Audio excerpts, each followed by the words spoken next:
It's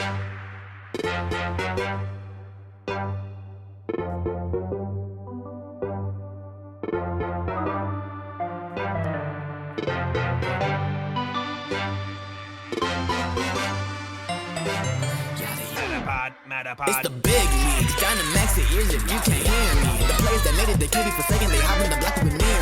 Hey, y'all better fear me, follow me like some fairy. Welcome to the show, everybody. It is Jay Jingles here, Commissioner of the MGU Draft League All-Stars. Hope you're all doing well. We got kind of slammed with a bit of snow on the, I guess, Toronto area, New York area. I heard there was snow down in Missouri, which was ridiculous to hear, but I hope everyone's good. I got slammed up here. I couldn't get in my driveway, you know, Canada problems, or I guess we can call it North America problems, because everyone kind of got hit. If you didn't, awesome. If you did, hope everything's good. Pulled my hammy. Not good. Physio, healing it up. But you guys don't care about that. But you get what you guys do care about, if you're watching this episode, or listening to this episode for that matter, is what happened in week 2. This is, man, we're rolling. We are rolling. It took us a while to get started, but it's actually kind of nice to get week 2 under the books. But a few surprises, a few not so surprises when it comes to results, and also the Pokemon results and things like that when it comes to how well each one is doing. Surprising kill leaders, and just much more. So I guess we'll just dive right into it. Let's start with the first match of the week that actually happened. Was the SBC Safari Battle Camp versus the British Pokemon League. Aaron versus Sikareten. So how do we start off? I noticed, well, I guess you guys probably saw the matches and the replays, but you guys aren't here to see the replays. You guys are here to hear. Yeah, you're here to hear me talk about the matches, I guess, and kind of see what I think about them. But when it comes to this match, we had Aaron that actually won week 1 and Sikareten that actually lost week 1. So what happened is, I think it was a weather battle that was really just on the one side of the field.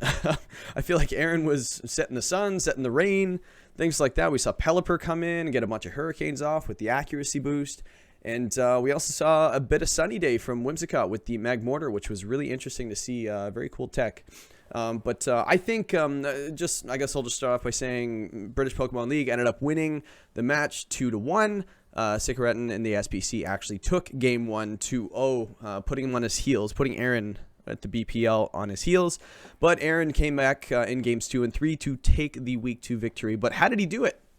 I feel like Aaron's team that he brought, Whimsicott, Magmortar, Kingdra, Pelipper, Pincurchin, and Ferrothorn. That is a great mix of speed. The team is built for Trick Room, and the team is built for Fast Mode with the Kingdra with the Swift Swim ability, and not to mention the Tailwind, which I don't think we saw, but come on. Kind of a Whimsicott doesn't carry Tailwind. But we did see Sunny Day. I think we saw a couple of Moonblast, things like that. But I just feel like there's not a whole lot you can do when it comes to speed control if you're running a team like this. The SPC comes in with Celesteela, Galvantula, Alolan Marowak, Riolu, newly acquired Riolu, Blastoise, ever so scary, and Aromatisse, one of my favorite Trick Room setters, with that Aroma Veil. Aroma Veil? I think it was Aroma Veil. Let's just check there. Yeah, Aroma Veil, not being able to be taunted. Very, very cool mon. Kill it, or reverse a Trick Room, or whatever. You can't taunt it. So very, very cool Trick Room mon, and not to mention very scary if it gets some damage off Aromatisse. I love that mon. Yeah, Riolu was interesting too as well, right? Like, you know, you win game 1, awesome, and then you lead game 2 with coaching strat, revealing, not revealing, you know, I've seen people use coaching on a special mon just to get that defense boost, but most of the time it's used for the defense boost and the physical attack boost. So I would kind of 99% or 90% say that Blastoise was physical. Very cool way to lead. Ends up losing game 2, and then game 3 succumbing to, I don't know. Just didn't work out for him in the end. But I feel like really what it came down to is that Pelipper ended up getting 6 kills. I mentioned in the beginning of the video with surprising kill leaders. Well, when you get 6 kills in 1 week, you're going to be at the top of the leaderboard, and Pelipper's got 8. Tied for first right now. I'll reveal who he's tied with a little bit later when we get into that match as well. So not too often you see Pelipper at the top of the kill leader, but when you got Scald in the rain, Stab Scald, and Stab Hurricane with 100% accuracy, I personally don't look at Pelipper, and I don't see a major offensive threat. But when you're getting Stab boosts in the rain, 50% boost as well with Scald, like, it just does so much damage, right? So you're sitting there worried about the Swift Swim user next to it, usually in the Kingdra, Seismitoad, things like that. But Pelipper's just sitting there doing damage. Not to mention on the defensive side, if you have the right matchup, that thing's hard to kill as well. So very, very cool draft. I wasn't actually sure after seeing the draft of the BPL with the hard rain team. I wasn't sure exactly how it was going to do. And so far it's done well, being 2-0. A lot of success so far.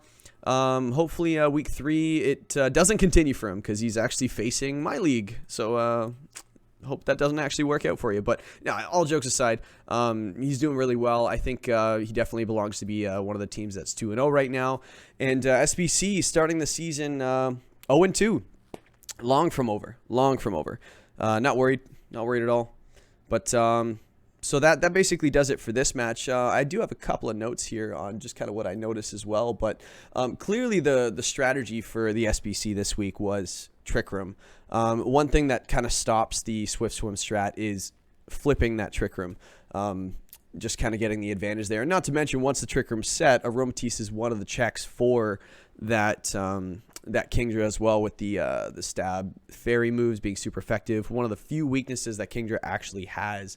So I thought that was a good game plan, but a lot of the times it's a chess match, and sometimes it's won in prep. And I think that based on how Aaron prepped for this match, I feel like he had an advantage at team preview. It's because, like, if you bring a Trick Room mode that's, like you bring a Lowland Marowak and you bring Aromatisse and things like that, usually you're looking to kind of win in Trick Room as well. But when you look on the other side of the field in team preview and you see a Pincurchin, you see a Ferrothorn, things like that, not to mention Whimsicott can reverse the Trick Room as well. It's kind of hard to pick your 4 when you go into that, right? It's based on how you choose your leads. Sometimes I've lost a game based on my leads. I think we all have. I'm not saying that happened here, but I think one of the games went to 16 turns, and that was the game 3. So that was really cool to see. I love those long games that are very chess matchy. So very entertaining match, very good match to start off with, which actually leads us to our next match. The UGA versus the GLDL, Great Lakes Draft League versus Universal Gaming Association. This one was marked on my schedule. That's for sure. I don't know about you guys, but after watching their week 1s, I felt like this is definitely something I wanted to keep an eye on this week. Gumi and Tay, very, very good players, very impressive week 1, starting 1-0. I definitely wanted to watch this one as well. Happened pretty early in the week too. So, but how did it go down? I guess I'll just give away the ending. Surprise! UGA won 2-0, taking game 1 and game 2, both 2 Pokemon to none. But take nothing away from GLDL. There's not a whole lot you can do when the Porygon 2 in game 1 gets the download boost right off the bat. I would imagine it was invested as well based on how much damage it was doing. If it wasn't, P2 is pretty strong already, but after getting a 1.5 boost on your special attack, it's going to do a bunch of damage, especially when you're doing max strikes from a tri-attack and just crazy coverage damage as well. So that was really cool to see. Racking up 5 kills in both games. First game, 3 kills in 3 turns. I think that's how you get to the top of the kill leaderboard. Actually, that being the surprise that Porygon 2 is leading the league, top of the leaderboard with 8 kills, tied with Pelipper, as we just mentioned in the previous match. But Porygon 2, very scary. Usually used in support, setting Trick Room, Ally Switch, just being a big pain with Recover, and just usually one move. But Tay ran it offensively this week, or maybe he was just using it situationally. But I thought it was really cool. You lead it with Mienshao. You got the fake out pressure right off the bat. You can either Dynamax, which he did, or you can set Trick Room, or just do fun things. So good lead. Game 1 over very quickly. 3 KOs, 3 turns, and then once you only have 1 mon left, after not a whole lot you can do. So game 1 was basically over. Ended up attacking around to protect as well. I think it was turn 2. The Tangela ends up protecting, just attacks right around it. I don't know if he predicted it or it was just lucky, but yeah, but it just ends up easily taking game 1, winning 2-0. But game 2 started. Mienshao P2 lead again. Decides to go to the Trick Room. option as well. But I think that when you lose in a certain way where just Dynamax happens, which Gen 8 actually does with the mechanic of Dynamax games sometimes end very quickly, and that was definitely shown off in Game 1. But when a match kind of goes like that, well, first of all, you understand how the download boost happens, so you don't want to let that happen again. So you definitely have to lead something to not have that download boost go off again, which he did. I thought it was awesome. So that way he gets the attack boost, doesn't get any offensive output bonus, at least for that matter, but P2 is still P2. And I think, as I mentioned earlier, situationally, you lead it. If you get the boost, maybe you go offensive. If you don't, which he didn't, you set Trick Room and then just support. So I think that's what P2 kind of did, stuck around. I don't think it left the field even as a switch out either, because it's even on turn 15 when the match ended, finished with that 1.5 attack boost. Not like it mattered, but just kind of shows how long it hung around. Full health too. I think of recovering off some of that damage as P2 does. But I think the strategy, but the strategy that we saw Gumi actually go for was the coil Milotic. Very, very scary strategy when Milotic starts coiling. Getting that accuracy boost, attack boost, doesn't really matter. But the accuracy boost, attack boost, and defense boost, which Milotic usually is killed on the defensive side with its massive special defense stat. So just kind of making up for its one stat that kind of makes it somewhat killable, especially when it can recover off that damage that it gets. But the only problem I have with that is the set that Milotic ran didn't have any moves that really needed any accuracy at all. Like usually Milotic, when it gets really scary, is you Hypnosis, things like that. But I get why he didn't want to run Hypnosis, because you got Misty Terrain on the other side of the field, and you have the Electric Terrain with your Tapu Koko on your side of the field. So it doesn't surprise you, but even like a Muddy Water or something like that, something that's not 100% accurate, that can at least kind of benefit from that accuracy boosting move. Because really the only reason you're running the coil is defense boost, I guess, for that matter. Physical Milotic, anyone? I haven't seen it, but I don't think it was a bad play. I just think that maybe a different move or something like that might have benefited from the coil strat, or maybe sacrifice coil for a different move that Milotic can take advantage of as well, right? But when that thing started coiling, I was nervous for Tay, to be completely honest. When I saw the full set, I was like, okay, it's still got good luck killing this thing. And then the funny thing is that Trevenant comes in, Dynamaxes, starts getting max Quakes off, 3 of them actually, pretty much making that Porygon 2 virtually unkillable to a Milotic. Milotic is not killing a Porygon 2. The only thing that Milotic really P2 did Milotic things better than Milotic could this game after getting those special defense boosts, with getting Recover and just being a pain and just doing a big chunk to that Milotic. I'm actually surprised at this, not surprised, but I'm actually curious what that Milotic spread was. Because those tri-attacks were doing a decent chunk of damage, and not to mention what finished it off was Tapu Fini was very smart running this, actually, seeing this matchup, maybe in prep. It always came down to the Fini and the Milotic, maybe, so he decided to run Grass Knot, which I thought was a great idea, just for the coverage. But that Grass Knot actually did 47% damage to Milotic, so I would imagine this was HP invested and defense invested. I'm not sure. I haven't done any calcs for that, though. I don't think Milotic's an incredibly heavy Pokemon when it comes to Grass Knot. But 47% seemed pretty substantial from a Tapu Fini as well, from a specially defensive Pokemon like Milotic. Again, not taking anything away from Gumi and in the set that he built. I think Milotic with Coil and the moves that he brought, which were actually Scald, Recover, Ice Beam. You got 2 coverage moves, Coil and Ice Beam, just to kind of bulk up. But I just think that, like when it comes down to sets, there were actually a couple interesting sets I saw this week, and I hope nobody takes this personally at all, by the way. I am an observer. I play the game. I build.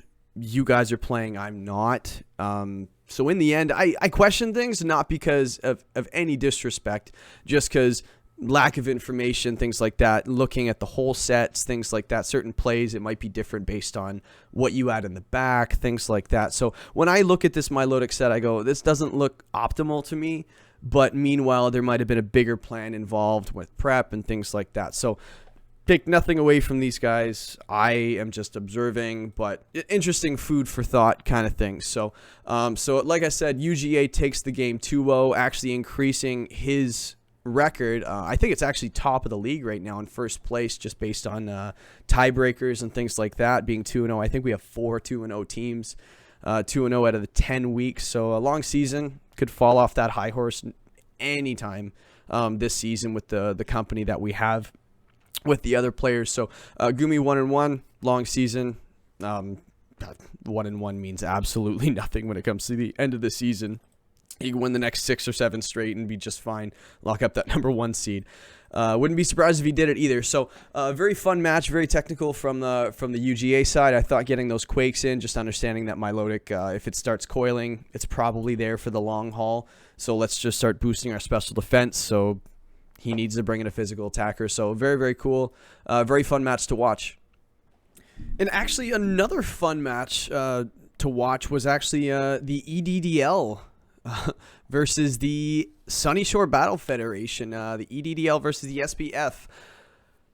Man, this one was probably one of the more back and forth matches I've seen. I don't think that, like, again, nothing against HC Shark. I don't know if, I don't know if Ian Burst ever really relinquished any control throughout the match. I feel like he was kind of in the driver's seat. Game 2 didn't really go his way, I feel, but I kind of feel like, the games that he did win, he was kind of in the driver's seat.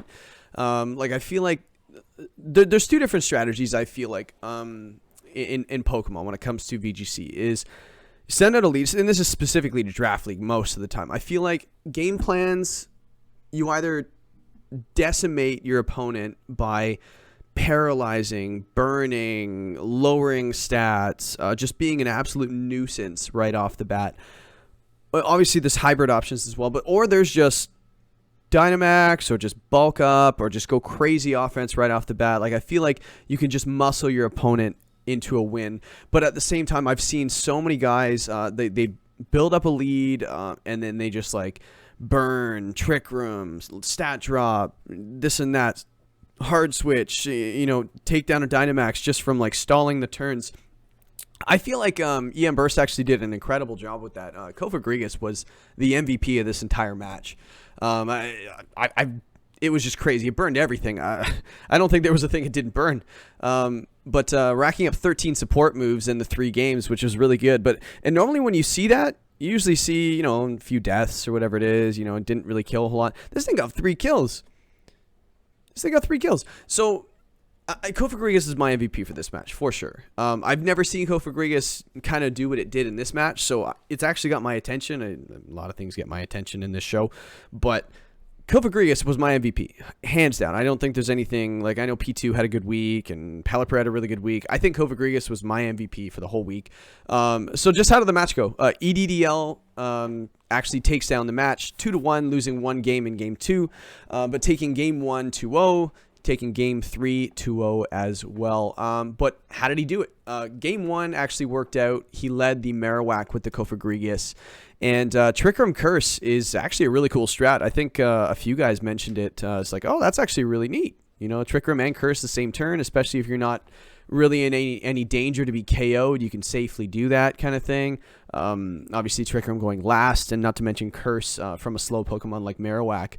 Getting the attack boost, defense boost, and lowering your speed, which makes you even slower in Trick Room as well. I thought that was a really good opening move. And then the Dynamax, Marowak being the primary Dynamax candidate for EM Burst and the EDDL this week. Dynamaxing all 3 games. Getting 3 kills, 2 deaths after Dynamaxing all 3 games as well. What I liked about this match as well was how both teams used everything. I think the only Pokemon we didn't see out of the 12 that were brought to this match was Excadrill. And I don't even think it was that bad of a decision, because after seeing Marowak doing what it did, I don't know if Excadrill really wants to go up head-to-head against that thing. But I think Marowak is just a great choice. You kind of look in team preview, you go, okay, well, my 6 versus his 6. Yeah, this thing actually looks pretty good. There's 1 threat, 2 threat, whatever it is. All I have to do is just kind of do this, and there's my win condition, right? So very good job just kind of understanding that in the moment in team preview. Very physical team, I noticed, for HC Shark and the SBF.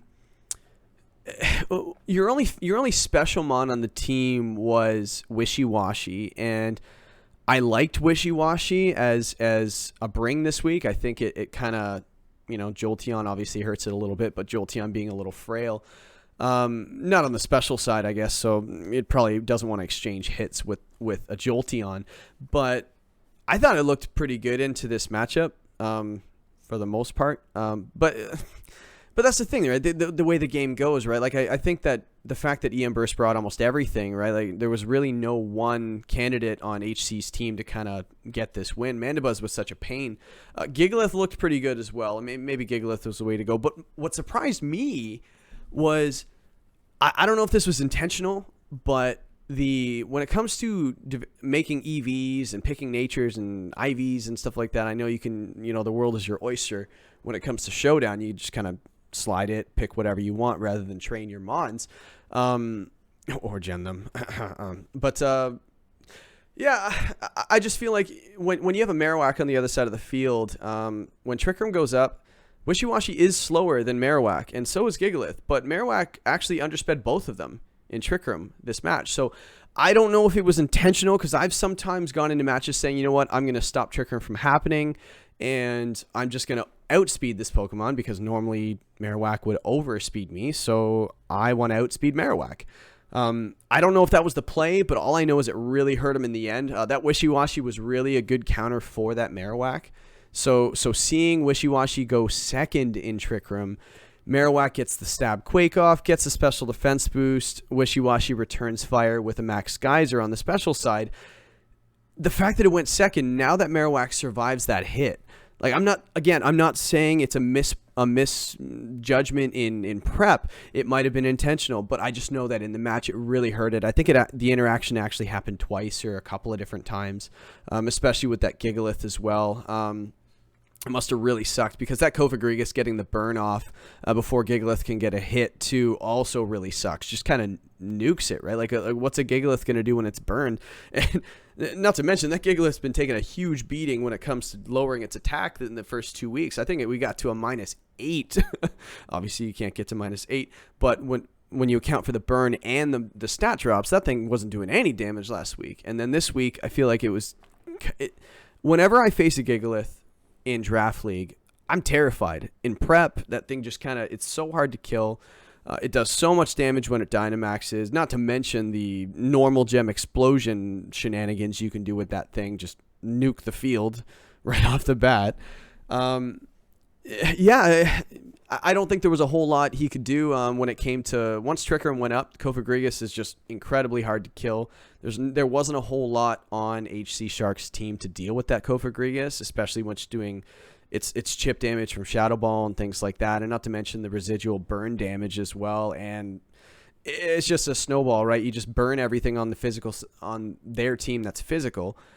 Now nothing is definitely killing this Cofagrigus. You give the thing Pain Split and it'll live forever.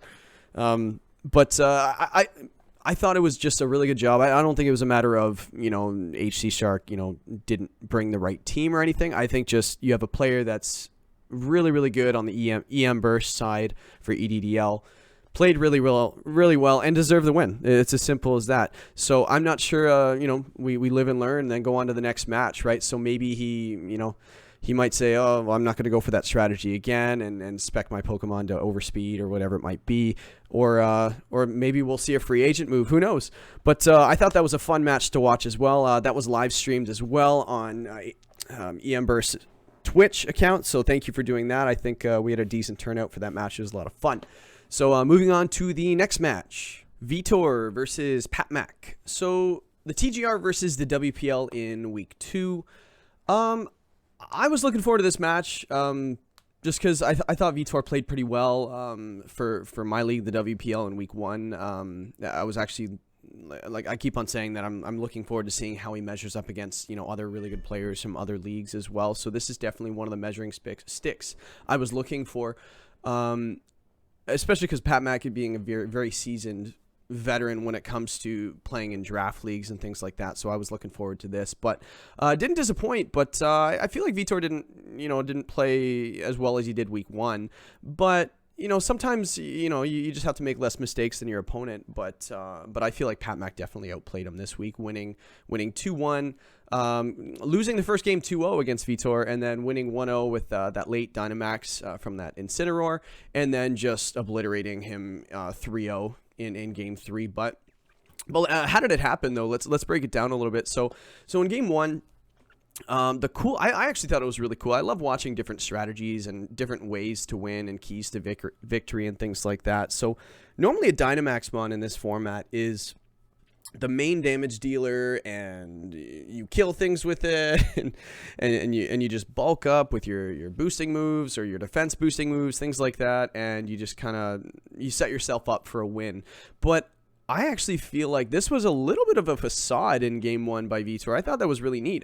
Pat Mac, definitely his strategy was bringing that Thunderous incarnate with Prankster and Eerie Impulse, looking at Vitor's team being very special, and Rotom Fan being one of the big threats on his team, and not to mention the Venusaur and the Torkoal and things like that, which he did bring all of those. So I thought it was a really good bringing that Thunderous incarnate with the Eerie Impulse. So that was a little scary, but sometimes when you're paying attention, it's like a magician. You're looking at the one hand, but meanwhile, the other hand is where everything's happening. So I feel like with that Dynamax Rotom in game 1, and I'm not tooting his horn or anything. He lost. He didn't play great this week. So I'm not going to say that Vitor is the greatest thing since sliced bread.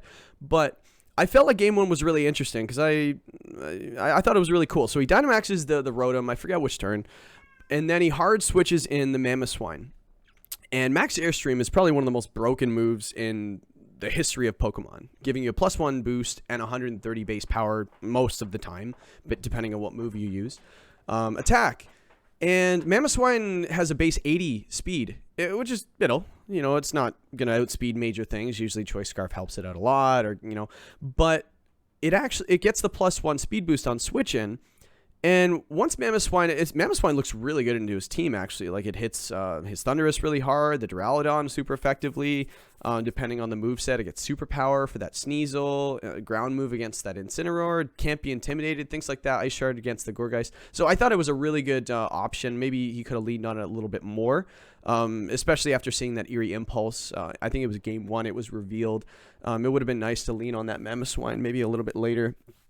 I actually think he Dynamaxed at game 2, to be honest, but sticking with it, might have been the play for that. But I think as the match goes on, you kind of learn. But in game 1, once that Mamoswine got that +1 speed and then the +2 speed and whatever it might be, that Rotom was Eerie Impulse and this and that, and all the focus was going towards Rotom Fan. But I feel like Mamoswine was just killing things.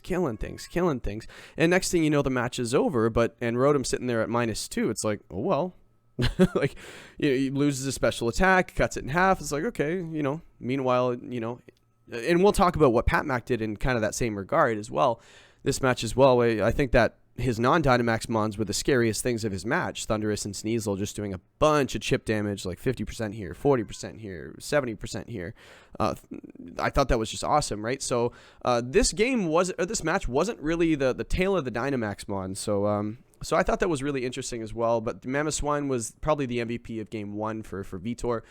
And then game 2 kind of happened. He ended up losing 1-0, or Pat Mac ended up winning 1-0. But I feel like saving the Incineroar for last, understanding that Incineroar was looking really good into the team with Mamoswine being weak to it. We revealed that he had Shuka Berry to survive that high horsepower or Max Quake, depending on what it was from the Mamoswine. So set up nicely to take a hit, give a hit. Especially after setting the sun and things like that. Incineroar is a really good Dynamax mon. I'm surprised people don't do it more. But also Incineroar going up against a Venusaur, it just looked really good. So saving that for a late max was really cool. I wouldn't say squeaks out a win game 2. I know it's 1-0. It looks like he squeaked it out, but he was in pretty much control, saving it for last. But game 3 comes around. I think that's really where the talking point kind of comes, because it kind of came up a little bit in general chat as well. And I didn't want to get too involved. I try not to get too involved with debate and things like that in a text format. But hey, if we want to have a conversation or something like that verbally, I'd love that. I actually welcome it. I think it's really good. I feel like a lot of things in text can be lost, like what you mean, inflection, things like that. So I don't want to be mistaken, so I don't want to really get involved in that. But here's actually how I feel about the matter. Did the freeze matter in Game 3? 100,000%. Would Vitor have won Game 3 if he didn't get frozen? No. Would Pat Mac have guaranteed one if he didn't get free? No, as well. So, but did it matter? Absolutely, it did. When you lose 3 turns of Dynamax and then you just die after, like, you could just ignore that thing. It's 2 versus 1 the whole match, right? But again, in that it's not so much the fact that it was on purpose. Obviously, you use Ice Punch for damage and this and that, but the freeze is 10%, so it's going to happen from time to time, and I think there were usually people, proper etiquette, just apologize. Oh, sorry about that, and even though it's not your fault.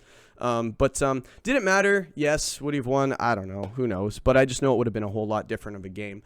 But hey, that's Pokemon, right? We completely understand that. We've all had it happen to us, but a lot more happened in that game than just that freeze. That was just something I wanted to just clarify right off the bat, and I'm probably going to hear about it in either the comments or in the Discord server, which in the end, I don't really care.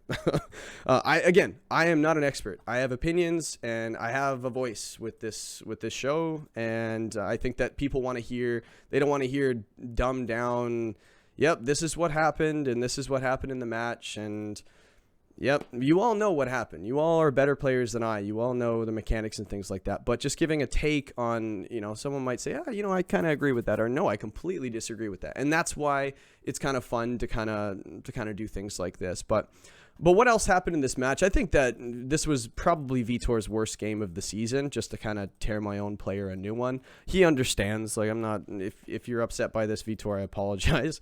But in the end, we have good games and bad games, and this is probably one of the bad games. First of all, I didn't like the lead. Going with Torkoal Cottony, I wasn't a huge fan of it. Way too slow.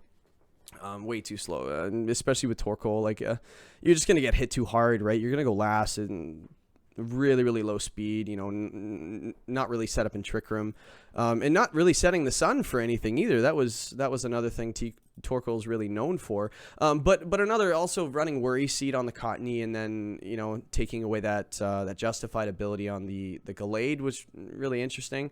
I thought it was cool. It wasn't really a threat to beat up at the time. I don't think Sneasel was on the field, or a beat up user was on the field, or anything. Maybe a brutal swing could have happened, who knows. But also, not to mention, using Yawn, I would have made that mistake too. I love using Worry Seed, especially against Colossal and things like that, but you forget what ability you give your opponent when you Worry Seed, and Insomnia allows you to not fall asleep, so it just happens. That's Pokemon, right? And we live and learn, like I said before. But I feel like when you pick a lead and it doesn't really work, and you're switching around and this and that, and then you're protecting all the time, like, I feel like you're just off to a slow start, and it's a really bad start to the match. But yeah, and then the freeze just didn't help. So if, like I said, would he have lost the game anyway if the freeze didn't happen? Maybe. I think if I were a betting man, I'd probably say, based on the way his match started, I'd probably say he was leaning towards a loss. But the freeze just ended the game there. I forget what turn it happened, maybe turn 5 or something. As soon as the freeze happened, the game was over. I knew that when I was watching it live.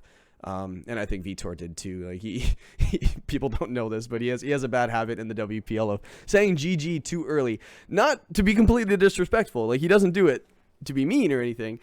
He just does it because he just thinks the game's over. He said it when he loses, and he's usually right. But that was definitely a GG when it happened. Again, I think Pat Mac played really, really well, saving his Dynamax for later. Learning in game 1, he kind of how to beat the team, got the recipe for success, and just played to his win conditions and did very, very well. So I think that Pat Mac definitely deserved to win that game for sure. So I don't want anybody to take me wrong saying, like, Vitor should have won. No, Vitor didn't play as well as he should have, and Pat Mac played much better. And that's really what most of the time leads to wins and losses. So it's nice to see the better player this match ended up winning, and I have no problem saying that. So just to let you guys know, I do shred my own player as well. So if you feel like I'm being too hard on a single guy, I apologize. Again, I'll shred my own matches. So in the end, but that pretty much does it for this match. Fun match to watch. I'm always invested in Vitor's match, but at the same time, everybody else is. It's a lot of fun, and I learn a lot.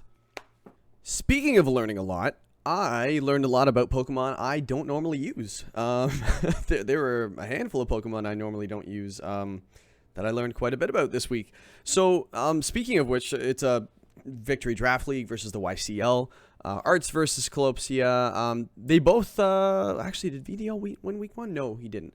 Arts had a really good showing last week. That was actually a lot of fun to watch. You know, I think one of the games he didn't even need a Dynamax. He just flexed for some reason. But again, I don't think he knew at the time. I think it was game 1. But no, but this match was interesting. VDL, Victory Draft League, Colopsia ends up winning 2-1, losing game 1 3-0 actually, and then bouncing back, winning 3-0 and then 2-0 in the game 3 to take the match. But so it all came down to, I think, game 1, the YCL and Arts, I felt like he just muscled him. I feel like he, you know, just having that Lycanroc, one of the Pokemon I normally don't use, it just kind of went off. Like, I definitely didn't expect to see it Dynamaxed. But especially when you see a Primarina on the other side of the field, I know it kind of was crippled in the beginning based on the lead, which I should actually talk about. That Rotom Wash Discharge, I know Discharge is meant to be next to usually a ground type or something with Lightning Rod or Motor Drive or something like that. Something that it doesn't get hit by Discharge, because nobody wants to get hit by a Discharge, especially your own Pokemon. It was an interesting strat. I'll give it that. And I think he even foreshadowed a little bit before the match, because I was kind of asking, hey, when are you guys playing, or whatever it might be, or we were just talking about something. And he said he had an interesting strat this week and he hoped it worked. And I think in some ways it did, and in some ways it kind of hurt him. But Rotom with Discharge is just doing spread damage with a high chance to paralyze, including your own side. And Sableye, so basically the strat was to discharge, and Sableye just to kind of snarl and hopefully you get some paras. And I think I mentioned before about crippling the front row, or with your front row, and then just kind of coming in the back, which he did very well actually. Sableye snarling. I love Sableye, by the way. I've never had it in a draft league, but I just love it to death because it just gets so many things like Prankster Quash, it gets Fake Out, it gets Fake Tears, it gets Snarl like we saw today. It gets a whole bunch of stuff, which is just a lot of fun. It's like a shiny new toy. But when you lead Primarina, I think he led Primarina. Colopsia did. Primarina is just a monster, right? But when you snarl it and you paralyze it and things like that, it's just, you just waste his max, right? Like, I think Primarina ended up killing the Sableye, but after what, right? It just took so much. His side of the field just got hurt so badly. So when Lycanroc came in, it just Dynamaxed and just went off, getting that max Rockfall, stab Rockfall, and then also boosting the special defense from the sand as well was really, really cool. Seeing how a lot of the VDL's team was special. The Tornadus, the Prim, the Raikou, things like that are very scary. Yes, Weavile and Tyrantrum were there, which we'll get into. But I think snarling and just kind of leaning towards that special side was really smart, and he was awarded with a Game 1 win. But what happened Game 2? We saw Choice Scarf Tyrantrum. I haven't seen that before. I kind of want to draft it now because that was really cool. Getting head smash, stab head smash. We're talking about Rockmons getting special defense boosts in the sand. I don't think we saw it actually this match, but man, that thing is so strong. It just started head smashing, but when I saw it go first, I was like, oh, that was probably a good choice to throw the Choice Scarf on, outspeeding what you need to outspeed, such as most of his team, Charizard, Ninetales, things like that. You know, not to mention Sableye. Like, Sableye obviously can prankster, so it doesn't really factor in there. But I thought it was a really cool thing. Tyrantrum's coverage is actually really good when it comes to his moveset. I think we only saw the head smash today. I could be wrong. I might have to go back and look, but I know head smash just might be all it needs, right?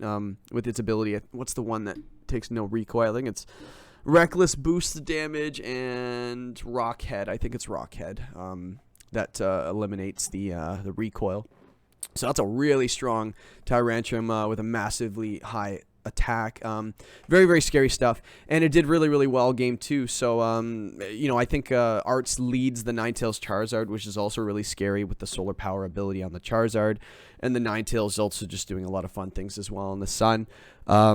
But I just scared him off right away. Charizard hard switches, and I think that's pretty much where the momentum was shifted. Turn one, once that Tyrantrum just started attacking, it's just you're gonna get hit really hard no matter what. Like, what can take a head smash from a Tyrantrum safely? Like maybe 4 times resisted. But most of the things on his team weren't gonna like that hit at all. I know, like, the things that didn't really care much for a rock move weren't going to take it well either, because, you know, like Sableye doesn't want to take it. It's a little frail. Ninetales, super effective. Charizard, dead. Watching a Charizard disappear. But yeah, that discharge strat just kept on going off, and I think he actually paralyzed the Stonejourner and stuff this match as well, and that's the risk you take with that strat. So I don't know if he's going to do it again. I thought it was really creative. I love seeing that kind of stuff. But you know what really got my attention this match, and I think 100% I'm going to draft this Pokemon because I haven't yet, and every season I see this Pokemon, I just learn more about it, and I went, man, it's like how I feel about Morpeko. I see Morpeko and I go, man, it gets everything. Raikou used Sandstorm. We're going to let that sit for a bit. Not many things get Sandstorm, for that matter. Let alone an electric Pokemon. I knew it gets Scald and things like that, which is really nice, especially on electric Mon, running into a lot of ground types, things like that is really nice. Pairing it with the Primarina, setting this, the Rain is actually really cool, getting that 50% boost. It's basically a stab boost. It makes Scald stab in the Rain, so that's that was a really cool thing. But Raikou with the Eerie Impulse, it gets speed control, it gets 100, I think it's 115 special attack or something, so it can hit you hard. It's fast. So that was a really cool mon, and I'm looking forward to seeing how else he's going to use that mon as well. Picking up 3 kills in the match. It just 7 support moves with the Eerie Impulses and things like that, and Sandstorm, just getting rid of that Sun when it was going to hurt him the most. I thought that he played that really, really well. We're seeing a lot of not Sun, but Weather Wars in this league, and you usually see that, you know, in a draft league when people draft it a lot. But yeah, I just thought this was a really cool match. Like, for example, I don't really see Tyrantrum very often. I was surprised to see Choice Scarf, but it made perfect sense.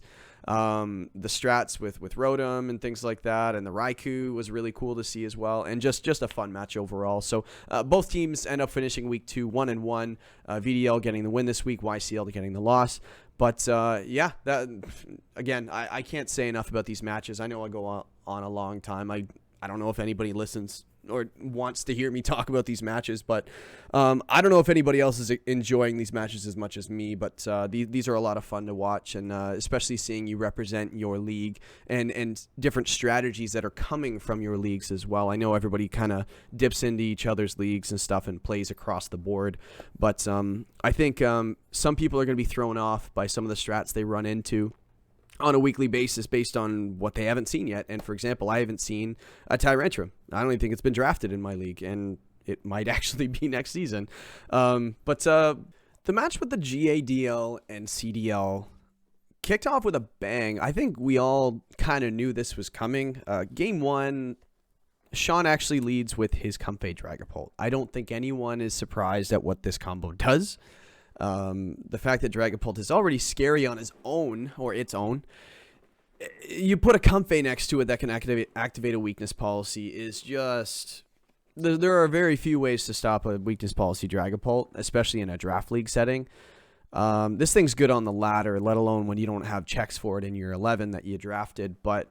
I think I remember talking to Cosmic Kyle, and he's like, I knew it was coming, and I knew it was going to be strong, and I thought he did a good job. He brought Prankster T-Wave and stuff like that with his Meowstic. I thought that's one way you can deal with it, because you can't lower its stats with the Clear Body ability, but once that weakness policy gets off, there's not really a whole lot you can do, and good job for Sean bringing Aromatherapy, which you don't see on every Comfey set. But when you recognize, like, how can he stop this? Like, if I do this, what can he do? Well, I guess he could paralyze or whatever. Like, you just run Aromatherapy, also gets the Triage boost, making it +3 priority as well. It's pretty much impossible to kill this thing, and by the time he actually KO'd this Dragapult, it was already over. This thing ended up KOing, I think, 3 things, and then in the back you have Gyarados comes in just to kind of clean up. So I thought it was just... basically the game was won in the lead, right?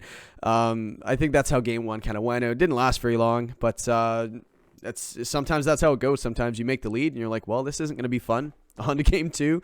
And nice adjustment, though, by Cosmic Kyle. I thought that Trick Room was the counter to this team specifically. Like, you got things like Dragapult being very fast.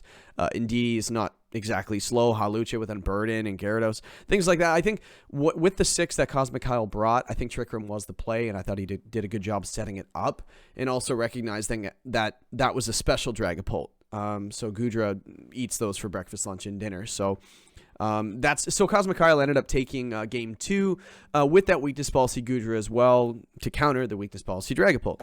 But I also thought that was interesting. The strategy of the Comfey Dragapult worked so well. I know it's easy to stop if you know it's coming, but I kind of knew he knew it was coming in game 1, and he couldn't really stop it anyway. It's just, well, I'm just going to try it again.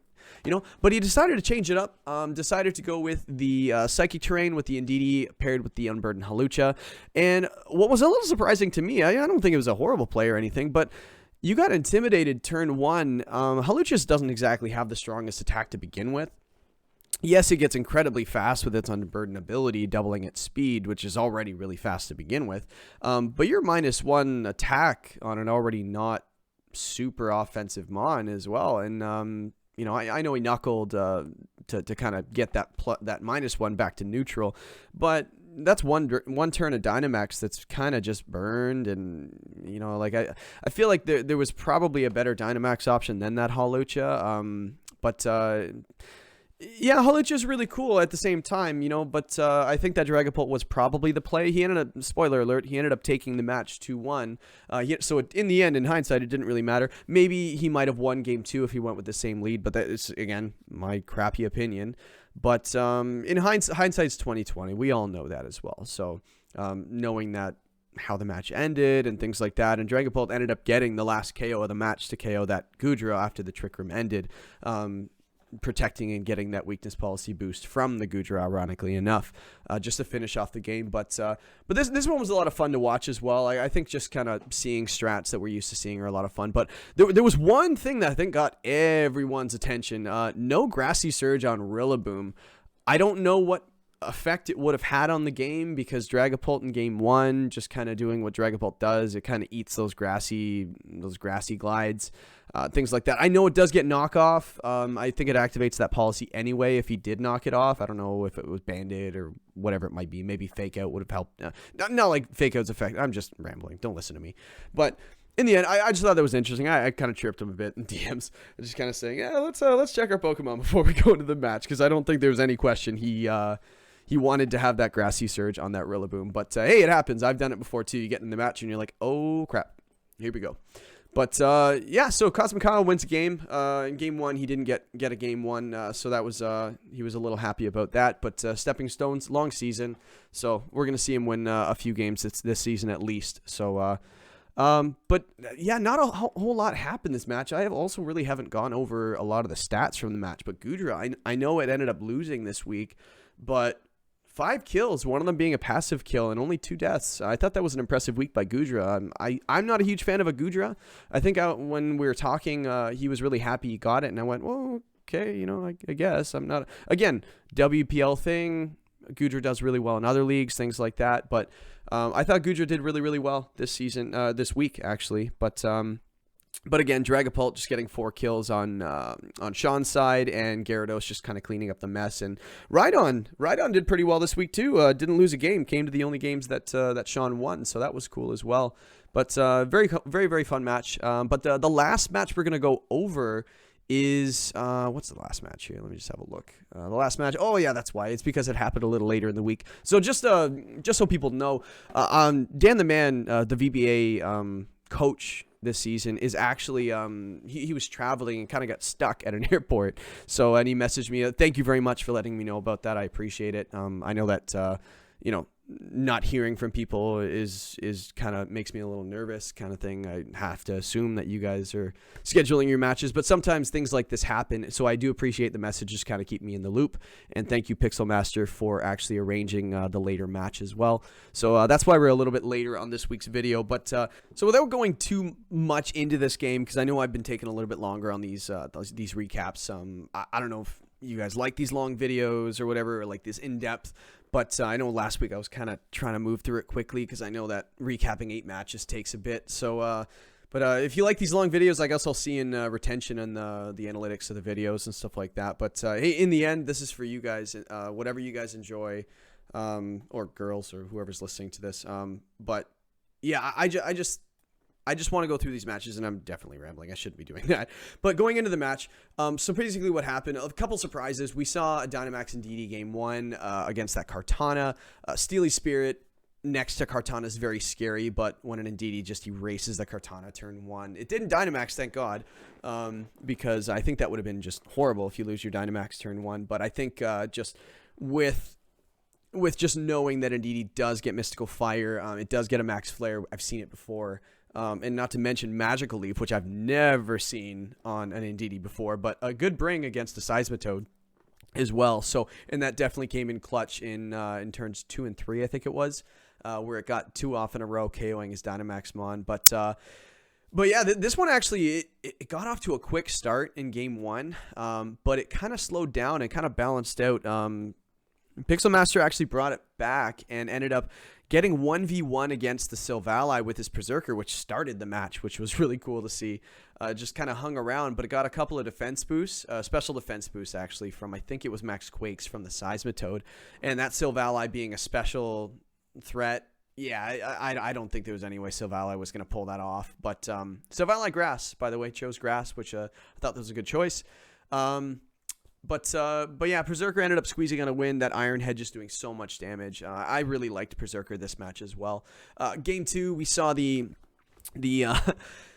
I'm just going to pause for a second. So when I did the draft videos or the draft team recaps or whatever it is, I knew that Raichu was able to activate a policy with Volt Switch. I didn't know it was this good though. And I might have been the only one that didn't realize how good it was, because a lot of other people were just like, you're crazy. How do you not know of this?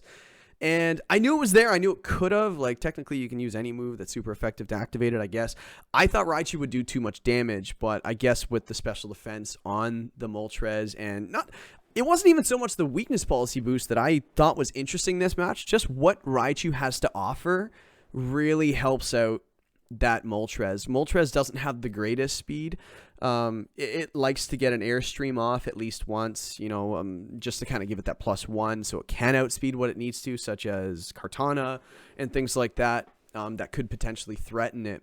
But that was really cool, getting like Fake Out, and it didn't bring it, but like T-Wave and Electroweb, things like that, just definitely supports Moltres really, really well, not to mention the weakness policy activation and kind of getting out of there for Moltres to have a partner on the field.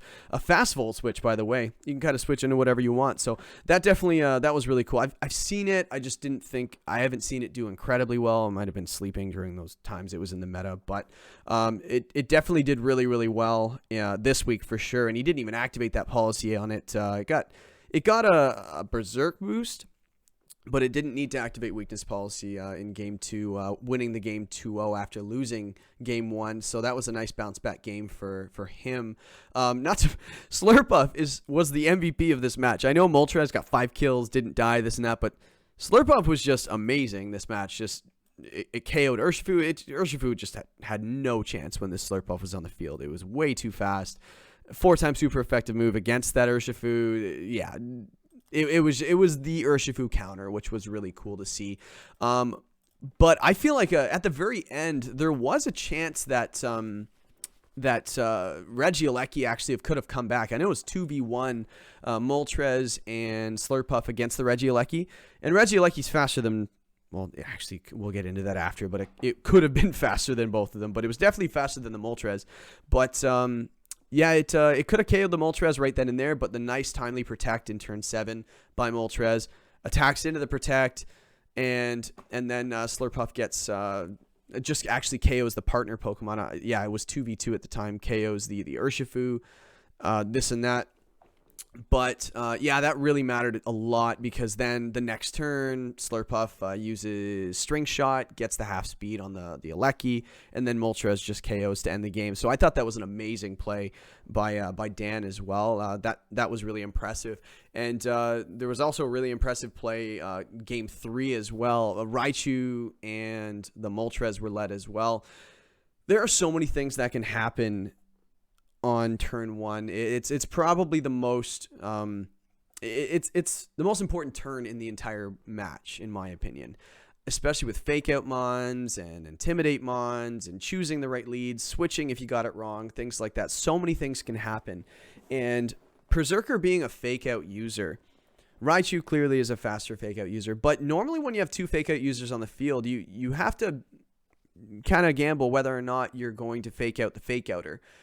I personally like to, because if they don't, such as what happened, there's not a whole, you get faked out in the end. But what Raichu ended up doing is it charmed, which actually wasn't revealed at this point, charmed the Kartana, taking a little bit of a risk because it could have been faked out, and then Kartana could have just KO'd the Raichu, especially through the Focus Sash that it had on. But the charm into the Raichu, just how do you come back? Your Dynamax Mon is -2. And then just turn 2 activates that weakness policy with the Volt Switch. That was pretty much it there. He ends up taking the game 3-0 in the end. But one thing I noticed as well, a couple things, is Urshifu undersped Moltres. I don't know. I don't think it mattered a ton. But we mentioned earlier in the show that speccing Pokemon to speed, be certain speed tiers, underspeeding, overspeeding, and sometimes you trade off for the damage. So I think Urshifu was probably adamant because it was underspeeding the Moltres, because I think one of the turns that Moltres just it airstreamed the Urshifu, getting that huge speed boost, which it definitely needed when Urshifu could have gone first, but just ended up going second, getting KO'd and things like that. So that's just the trade-off that you take by going adamant. But the biggest thing for me is Regieleki is the fastest Pokemon in the history of Pokemon. It gets up to 277. It's ridiculous. Slurpuff with the Unburden gets up to 272. So Regieleki actually didn't outspeed Slurpuff with that Unburden boost from I think it was a Psychic Seed he was holding. But I think that was definitely a game changer there. I think this match could have gone a whole lot different if the speed tiers kind of played out a little differently. I thought Dan the Man did a great job kind of playing the speed game, getting it where he needed it and things like that with timely airstreams and switching in the Unburden boost Pokemon and things like that. I thought he did a great job, but I don't know if the result would have changed, because I feel like he just played really well this week. I thought Pixel Master played really well as well, but that Urshifu was just helpless. It couldn't do anything because it just died before it really got a move. I know it KO'd the Indeedee and things like that, which is what Indeedee's afraid of for the most part. But yeah, Regieleki underspeeding, because even in game 3, I know that Alecki could have actually done some damage and changed the game, but the Slurpuff getting the speed drop on the Alecki so the partner Moltres can KO was just so massive. So I think that was probably a little bit of an error as well, maybe in prep. Obviously a Regieleki, you don't really need to invest a lot of speed, but when you see an Unburden Mon on the other side of the field, you kind of got to outspeed that. I don't want to like rip into anybody, but that one was a little surprising there. But I think that's how it goes sometimes with the prep. And again, live and learn. I've said that like 10 times this match. But on to week 3, I guess, for that matter. But we have a nice little treat.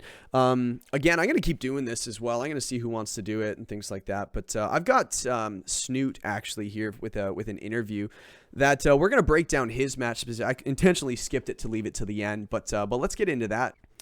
All right, so we got Snoot on the line here live. It's not live. This is a recording. But man, I'm not going to lie. Setting up this interview really, I don't know if it's just I'm in my own little world, but when you told me what time it was over there, I just kind of laughed because I wasn't even close. Like, it was. Yeah, we're a long way in the future.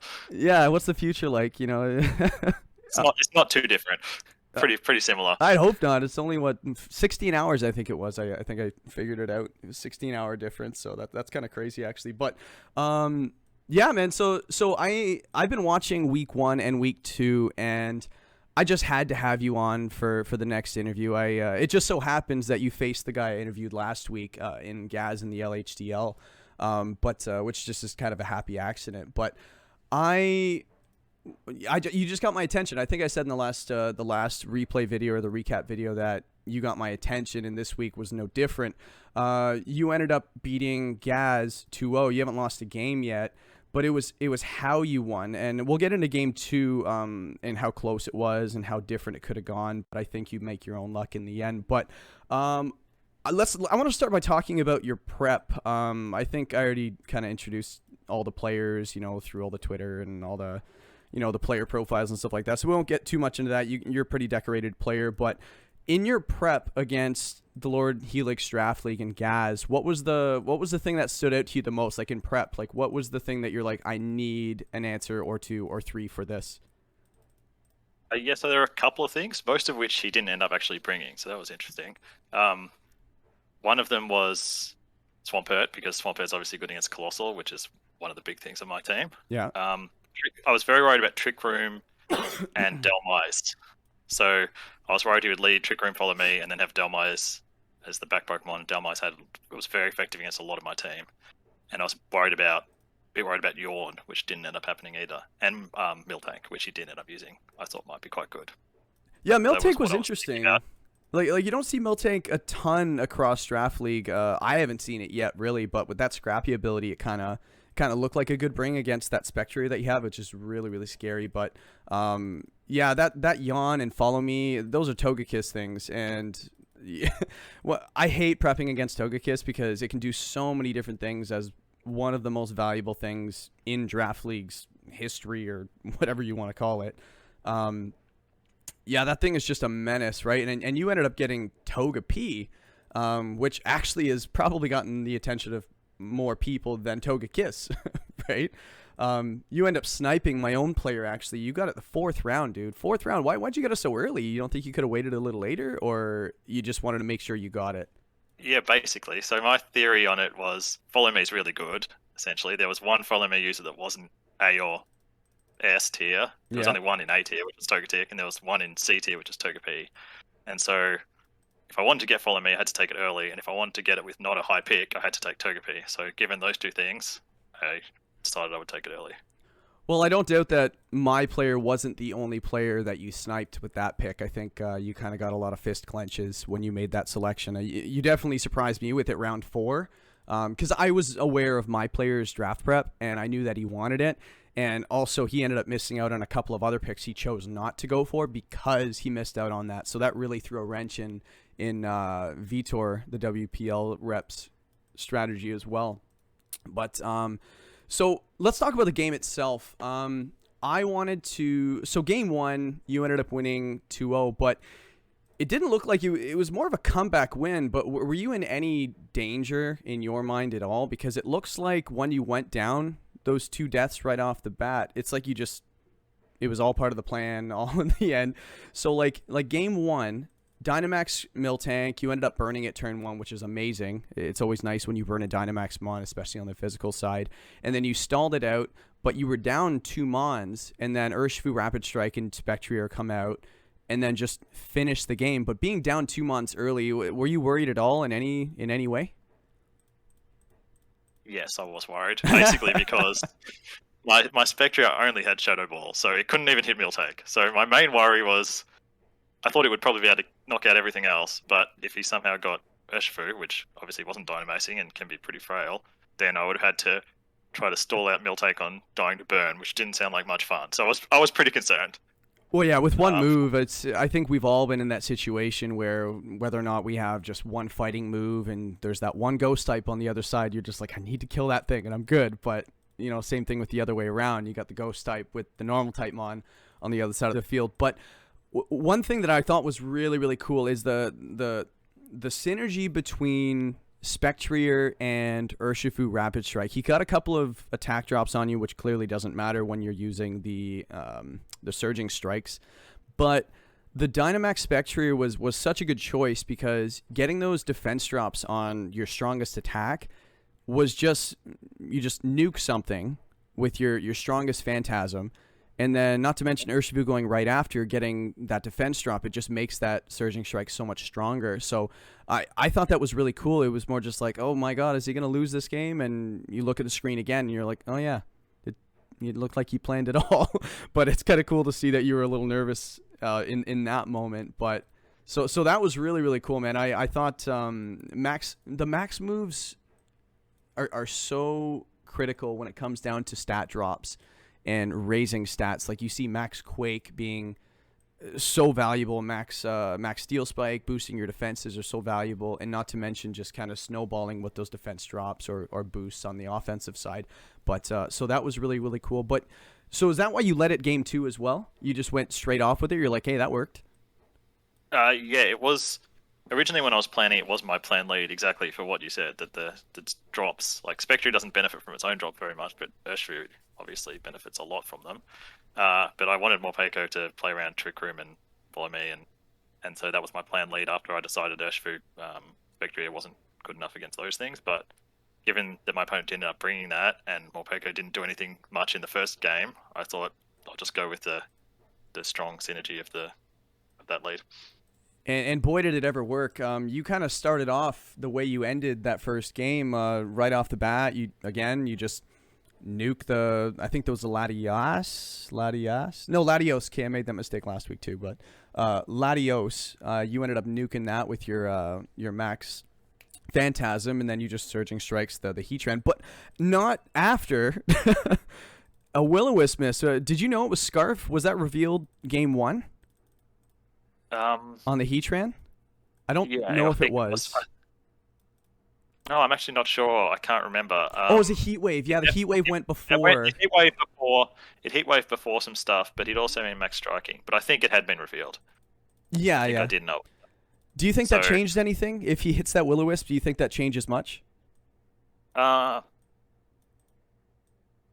It might have. It wouldn't. Looking at the damage it did to Heatran wouldn't have survived even if I had burnt Urshifu. So that turn wouldn't have gone too differently. But then, missing Will-O-Wisp is annoying for one thing, so it sort of might throw you off. And maybe I played differently, being more worried about not being able to finish off Togekiss. So it definitely could have changed things. I would think I'm probably still in a good position, but who would know? Yeah, in the end, we always talk about the RNG and things like that, like 85%, chance to hit, 15% chance to miss. That really sucks when it happens. But you know what they say in Pokemon: if it's not 100%, it's 0%. But that Dynamax Togekiss was pretty much his only chance in the back row when it came in. And like when you have a win condition, when it looks so bleak, and I said this about Gaz last week when he ended up coming back against the VBA. You play to your win condition, and when you're down 2 mons early, especially to a Spectrier, you're like, well, I need a +1 on my speed or else I'm not killing that thing. And he airstreamed 3 times to get that speed advantage. And then, the Urshifu in the back and things like that. I actually calced it as well. Because you hard switched in the Morpeko after he ended up KOing the Togepi that you had. So it was Spectrier, Morpeko on the field with, I think Morpeko was close to full health and Spectrier was, about 70%, I think. And he Dazzling Gleamed. And boy, did those HP bars go down quickly because Morpeko ended up on 2%. Spectrier ends up on 7%. Were you? I imagine you were scared and you're just like sigh of relief when the damage was finalized. I wasn't that scared because Morpeko had a Focus Sash, so I was pretty sure it was going to survive. I was worried about. Yes, so it was on full health and it would have gone down to 1%. I was a bit worried he'd protect and then it would be able to Dazzling Gleam and my Morpeko would be Dark type because it only had whatever its good move is called that I can't, Aura Wheel. Yeah, Aura Wheel. Even then, I had Aqua Jet from Life Orb Urshifu when he was at -2 defense, 50% HP. So I was thinking I was probably okay. He did make a pretty good call on that turn. The turn he got down to 2 Pokemon, he just completely ignored the Urshifu, knowing I would switch it out, which I thought was was a good way to try and get back into the game. Like I switched in Togepi and he doubled my Spectria. I was pretty surprised, and that brought him back to being close. Yeah, that was a couple of turns. He's a good player, man, for sure. Like I would never count him out, even if you're up 4 Pokemon to 1. I still wouldn't count him out, just based on how the first 2 weeks have gone for him. So I don't think you've seen the last. Well, you have, because you're not playing him again unless it's in the playoffs, unless the scheduling went horribly wrong. But that's the website's problem. So if that went to a game 3 somehow, would we have seen the Colossal strategy, the one that Wolfie made ever so famous, with the Urshifu Aquajet into the Colossal for weakness policy? You don't have to reveal anything you didn't show, but after seeing that Togekiss be such a menace in that game 2, do you think we would have seen it game 3?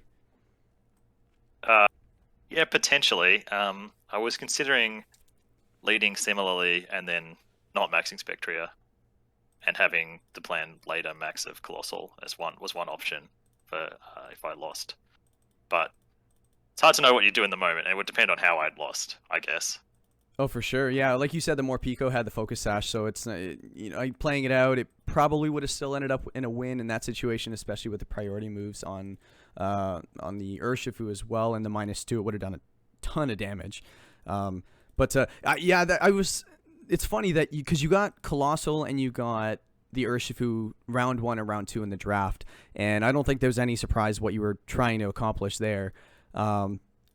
You got the Fire Water Grass Core nice and early with the Rotom mode round 3, but you haven't brought it yet. Well, you brought it, but you haven't used it. So, and I was actually noticing that a lot of people prep against big strategies such as the weakness policy Colossal with the steam engine strat just going off, like big time strategies like that, like beat up Justified, people prep really hard against those. So when you don't bring them, I feel like they're that much more valuable when you bluff them rather than just go ham on them, right? And I think we're going to see that throughout the season as well. So I think your success is going to be based on when you use that strategy, because I don't doubt we are going to see it. It's just a matter of when, and are you going to throw guys off guard with it, or are you just going to bluff it for 10 weeks?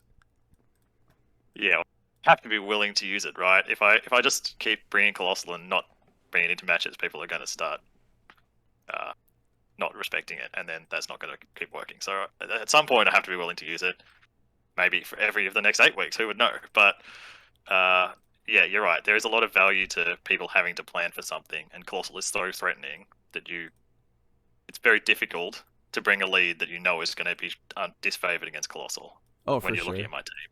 Yeah, like so how do you not? And a lot of pressure.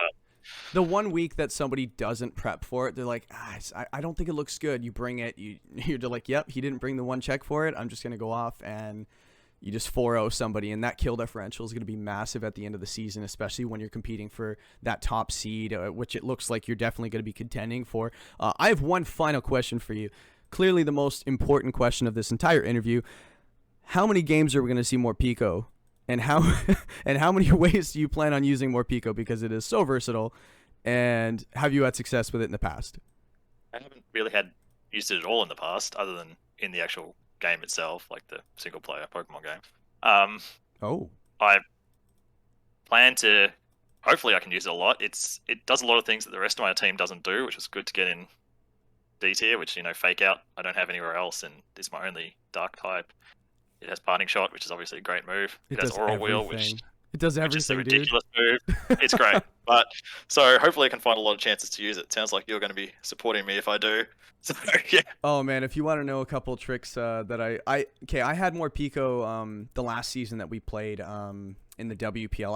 I took a season off because I'm kind of working on this and putting a lot of my time and effort into this. But when I had it last season, I remember looking at it. It hadn't been drafted before. I know it's been used across a few other draft leagues, and people were saying, yeah, it's really good. When I was going through its move set, I just couldn't believe everything it got. I was like, okay, it gets Fake Out, Aura Wheel, that's pretty cool. Oh, Parting Shot, that's neat. Wait, it gets Electro Web too? Oh, okay, yeah, that's pretty cool. Wait, well, hold on. It gets Seed Bomb? It gets like Stomping Tantrum. It get like Snarl, and I'm just sitting there going, why have I not used this thing yet? And I think I picked it the very last round of the draft, and it went 8-0. Oh, nice. Yeah, and I Dynamaxed it once, ended up getting a win with it. It was just a lot of fun. So when I saw you pick it, I was like, awesome, I get to see more Pico this season from a better player than myself. So yeah, that was just a fun little question I just had. So I'm glad you're going to be using more Pico this season as well. It's 97 speed, which is kind of outspeeds a lot of the threats on the 95 scale. So I always tell people I'm not going to keep them long, but I always do. So thank you very much for joining me. This was a lot of fun getting into the mind of a 2-0 player, someone with the pedigree that you have yourself. I can't wait to see what you have next, okay? So thanks for doing this. I appreciate it, and we'll see you throughout the season. Thanks very much for having me. Now say good luck to all your opponents. Yeah, good luck, everyone. Yeah, all the best for the season. Hope it goes. You hear that, well everybody? He doesn't wish you luck like Gaz did. What a class act that guy is. Yeah, but it didn't pay off for him because I beat him the next week. So, See what happens when you wish your opponents luck? When They you wish beat your you. opponents luck, So yeah, they hit their will-o-wisps and you miss your will-o-wisp in the opening turns of the next 2 games. So note to the person that's going to be on next week, don't wish your opponents good luck. So, all right, thanks for doing this, man. All right, thanks very much. So that's going to do it for us. This is week 2 recap. Hope you guys enjoyed it. If you didn't like it, mention it down below. I read them all, but yeah, in the end, I like I mentioned earlier, like if I just kind of wash it down saying everyone played well and everyone won and you know what I mean? Like if I were playing, I'd want someone to be honest. So, yeah, comment down below if you liked it, like if you liked it, subscribe if you really liked it, tell all your friends, and I'll see you guys in week 3. Peace. It's the big leagues, Dynamax your ears if you can't hear me. The players that made it, they can't be forsaken, they hop in the block with me. Hey, y'all better fear me, follow me like